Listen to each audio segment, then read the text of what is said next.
You're listening to the smartest guys in marketing, the best show on the planet for client businesses to learn about traffic, funnels, sales, conversions, and marketing coolness. Chris and Taylor are the founders of Traffic and Funnels, a digital marketing consultancy helping you get paid clients from cold traffic daily.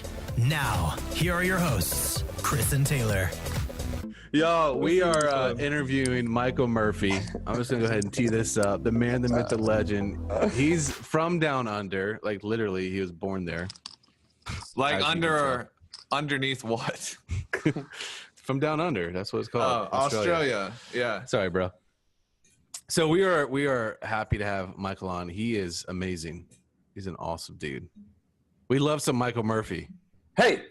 Hey, great to be on here, guys. And we've been really enjoying the journey. And I'm actually I'm up over at the moment, up in the US. But yes, it is true. I am from down under, pretty much like Crocodile Dundee, actually. You kind of look like Crocodile Dundee. Huh? Just before we get into the interview, I wanted to say, Michael, you just had your 97th wedding anniversary? Right. Yeah, that's right. Actually, my male, my metrosexual kind of face cream is working very, very well. And thank you for the celebration. Thank you for the present you didn't give me on our 97th wedding anniversary. Man.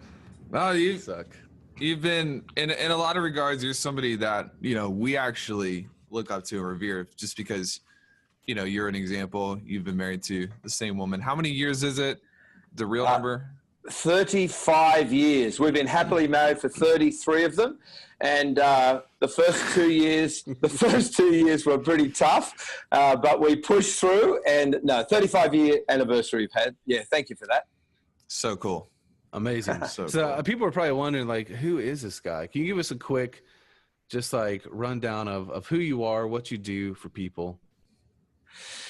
Well, I've been in Christian ministry, my wife and I, for about 34 years now, pretty much the whole time that we've been married.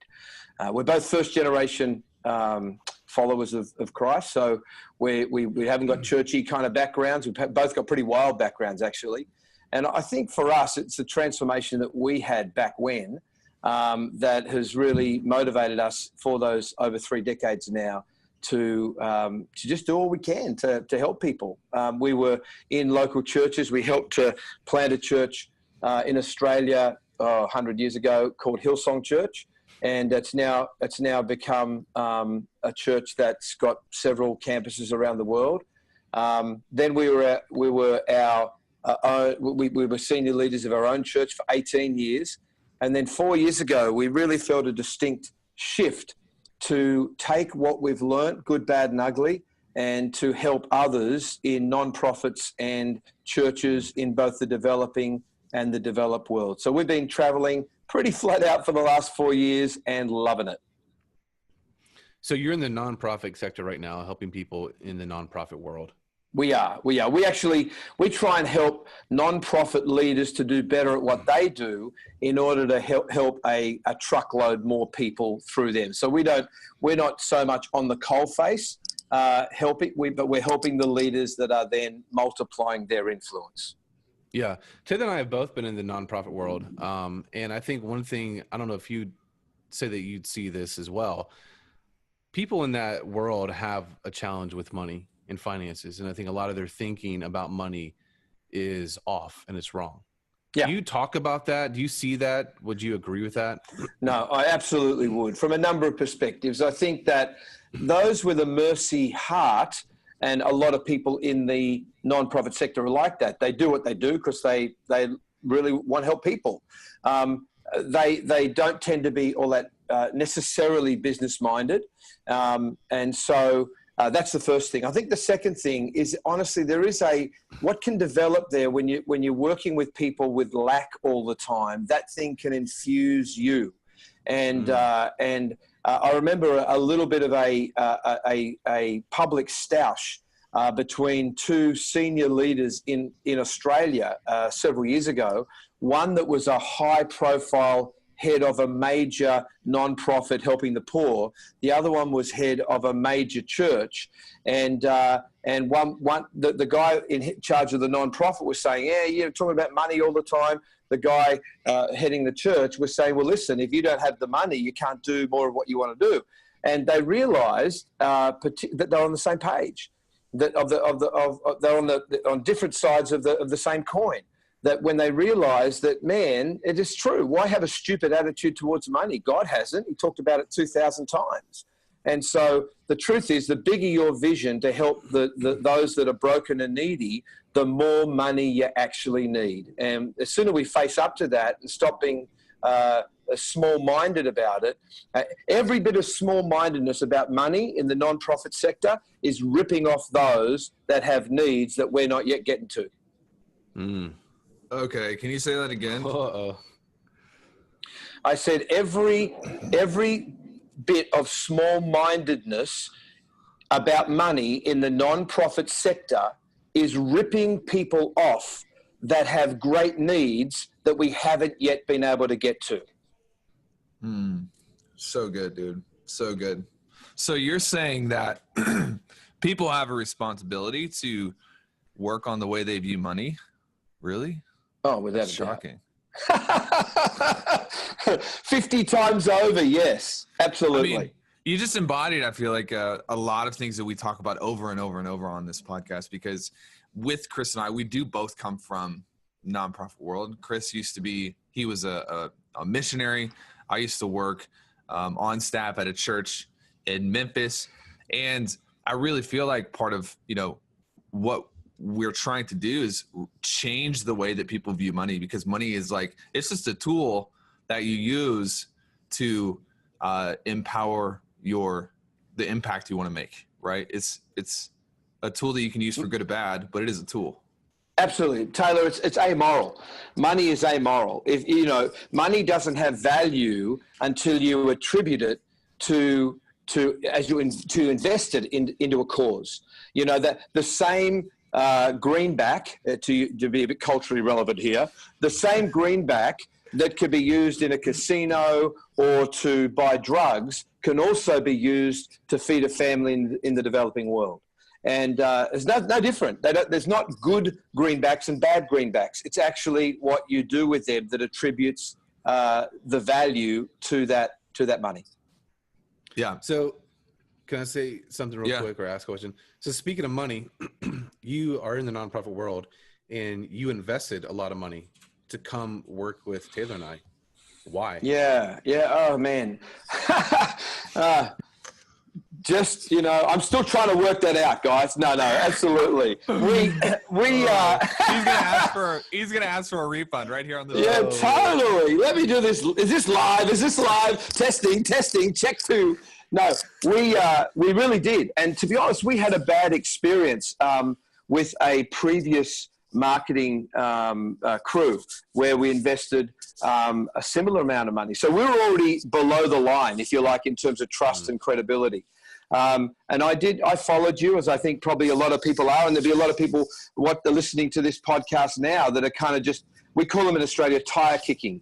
They come up to buy a new car, they're kicking the tires, and they're kind of checking you out. I did that. I was stalking you. Sorry, my bad. But then I just thought, well, I need this. And for us, the motivation wasn't money.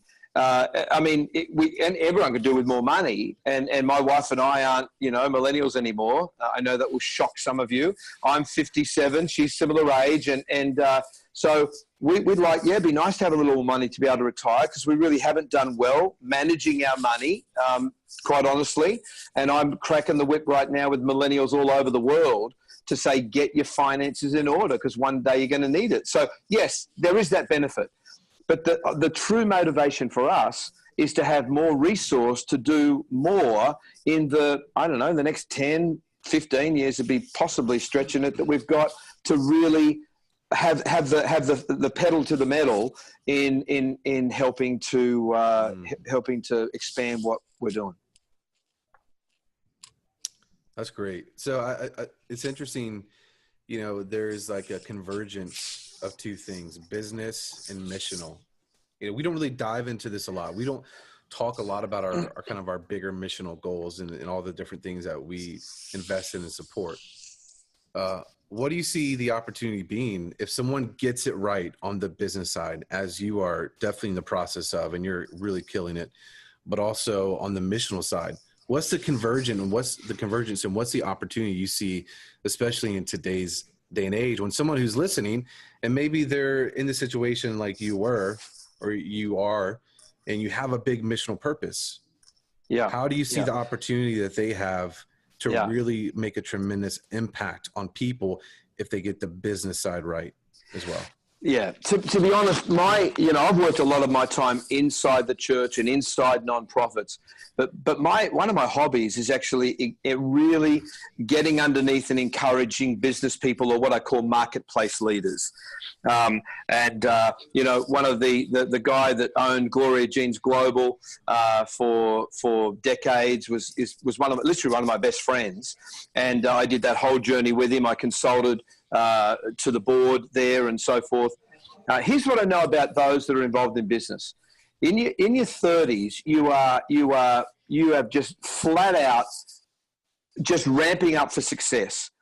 And then you hit 40, and again, it's not a magic number, but around there, and you start thinking, hang on a minute, there might be more to this than just me having another, luxury car, though I've got no problem with luxury cars. If you've got it, then you have nice things. I don't think God's got a problem with having nice things. You're going to be held accountable, in my estimation, for what you did with what you had. So this is not some sort of about having money. I just think that those people get to a stage where they start, not that they're not thinking success, but the pendulum flips over to significance. And I think that for every person that is in business, there's an opportunity. I wouldn't want to put a heavy rap on you. You've got to do it because you've got money. No, you have to do anything. It's your money. You can do with what you like. But the joy that can be found, the fulfillment that can be found as you engage in some causes to help those that are less fortunate than you is frankly, you buy something with your money there that actually money can't buy. And so we're doing it, but it's not limited to us. There are many businesses that have this little penny aha moment, this penny drop moment, and they start to look around, and you got people that are helping to support disadvantaged children, building wells, helping in sex trafficking. There's more slavery happening in the world today than there ever has in the history of the world. That shocks a lot of people, and there's some amazing business people that are getting behind that and saying, you know what, this is not right on our watch. So anyway, sorry. No, that's so true. We can attest to that because, we have nice things. We definitely enjoy the quality of life that we've been able to build. But we've said this before, the best check the most enjoyable check we write each month is we give to different organizations. So we give to, anti-trafficking organizations. We give to, an orphanage and things like that. And it's more fun than driving a Tesla, even though driving a Tesla is a lot of fun. Yeah. There's something about that makes everything, it makes us want to push harder. It makes us want to, it makes it all worth it on a different level. It's kind of a different playing field, That's great, Taylor. Look, I don't think I answered the other question well, actually, in the sense of investing in this. We were doing, our level best to traipse around the world. And I spend about 300 nights a year outside of my own bed. So it's extensive travel. My wife and I travel together most of the time, fortunately.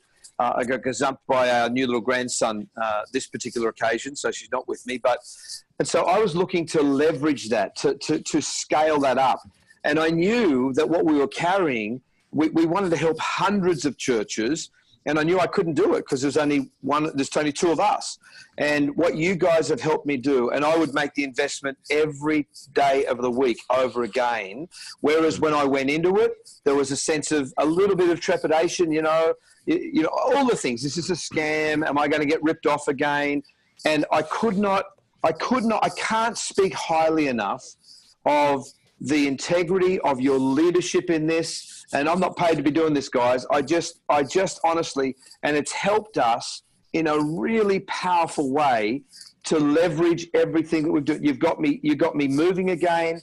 My creativity's flowing. We've now got a fully orbed program that, frankly, I can take 1,000 churches a quarter or 1,000 nonprofits a quarter, which is probably 500 times or 250 times what I could possibly do by myself. So my gratitude is overflowing. I really appreciate you both. Wow. Thank you, man. Yeah. Chris is crying. He's crying in the corner. You know, it's like, I think when we got into this, we knew we wanted to change people's lives, right? And there's the money and people getting out of survival mode and to actually being able to provide for their families and do amazing things. But then it goes to the next level where, you know, you're just a ripple effect. And we were talking about this with Sonia. And so like to see that come back, and we get those reports a lot now. To me, that is the best thing in our business. So, well, it really does make a difference, and we would not be doing what we're doing now in this new season. Which, honestly, for us, there's another personal little agenda there, and I'm not going to have to travel 300 nights a year because I now have a vehicle to help people without actually going and sitting in their boardrooms. And that means I can get to see my grandkids grow up. I must admit, it's nice to see them on FaceTime, but I'd be lying if every now and then I don't, have a little tender moment where I think, oh, I wish I could actually just reach out and touch them. I was doing a Q&A call, and we've modeled what we're doing, frankly, on Traffic and Funnels, on what you guys have done. I was doing a Q&A call, and my wife was on, and we had about 10 or 12 pastors, some from Ireland, some from America, some from Australia. I think there was maybe someone there from Holland, and we're all together on this call, and I'm, answering questions like you guys do, and my little grandson popped up on my wife's lap, and so I just said, "Hey, guys, gotta have a family moment here. Meet my grandson," and to me, it embodied just a whole lot of this particular journey for us. That's awesome. So good. Any advice that you would have to somebody who may be similar to you in that they're trying to build this business and they also have impact goals and just reconciling the two sides, and maybe they've been following us like you have? Any advice or maybe frameworks for how to think through the choices that they make, the next steps that they take? Just anything you want to drop. It's fun. Counselors determine the destiny of kings. And if you get the right counselors around you, it will actually release or limit how well you go in life. That's just an absolute fact. And so, you don't have to be on the web for 5 minutes not to be bombarded with this marketing company and that marketing company and those wanting to do a special deal, today only, whatever. And so I don't know about all of them, but I do know about you guys. And so if someone is listening to this, obviously they didn't just probably randomly today just find this podcast. They've probably hooked into it, so there's a bit of interest. And I understand the feeling of sitting on the fence. I would just say my story is that as someone that's been working with people for many years, and so you become a little bit of a judge of people. And this is actually the first time we've talked live. I don't know you. We don't have barbecues together. I've got nothing invested in that other than what I know of what you've done, and that what you said you were going to do, you've actually done. And to me, that speaks to me of men of character who are not just in this for the dollars, though I am more thrilled than anyone to see you guys as with young families, and you, Taylor, with the dog as well, to be moving onward and upward. That delights my heart. But I would say to someone sitting on the fence, take the jump. Nothing's going to happen if you sit where you are. You're stuck right now, and you're going to be stuck in 12 months' time unless you make a decision. The fact that you're leaning into this relationship, I don't believe is an accident. And yep, there is an investment, but you know what? You need to make that investment as much as they need to receive your investment. And so when you invest in something, you're actually invested in it with your time and your focus and your ability and talent. And so I would say take the leap, quite honestly. And again, I know there's not a free ad or anything like that. That's not the intention. But really, what's going to change if nothing changes? You know, the definition of insanity we've all heard of trying to see a different outcome and yet doing the same thing over and over and over again. Boring. Yeah. Do something different. Yeah. Okay. One last question before we let you go. Sure. Can we call you Papa Murphy? Yeah, as long as you don't call me Papa Smurf. Yes. You can call me whatever you flipping like. Guys, Michael Murphy, he is a legend. We'll link up how to connect with him. And man, we are so proud of you and so honored to be able to be a part of your journey. For real, it is an honor that we've been able to make the impact that we have. We believe in you. There's more to come. We're just waiting for the 98th wedding anniversary to come around, and we want an invite to the party. You're going to be invited to the 98th wedding anniversary. When you break 100, that's when it gets serious. We're going to crack it. We're going to get a letter from the Queen and the Pope and everyone else. Awesome, man. It's so good. Thanks for coming on and talking today. Pleasure to chat to you both. All right, take care. Bye-bye.